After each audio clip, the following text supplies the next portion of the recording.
வணக்கம். Daily Thirukkural by Divya. வான் சிறப்பு. விண் இன்று பொய்ப்பின் விரிநீர் வியனுலகத்துள் உள்நின்று உடற்றும் பசி. மழை உரிய காலத்தில் பெய்யாது போனால் உலகத்து உயிர்களை எல்லாம் பசி துன்புறுத்தும். விண் இன்று பொய்ப்பின். மழை வேண்டுங்காலத்தில் பெய்யாது பொய்க்குமாயின் விரி நீர் வியன் உலகத்துள் கடலால் சூழப்பட்ட அகன்ற உலகத்தின் கண் நின்று உடற்றும் பசி. நிலை பெற்று உயிர்களை வருத்தும் பசி. கடலுடையதாயினும் அதனால் பயனில்லை என்பர். விரி நீர் வியன் உலகத்து என்றார்.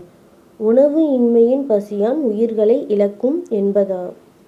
If clouds that promised rain deceive and in the sky remain, famine, sore torment, stoke over earth's worst, who can griddled plain. நன்றி.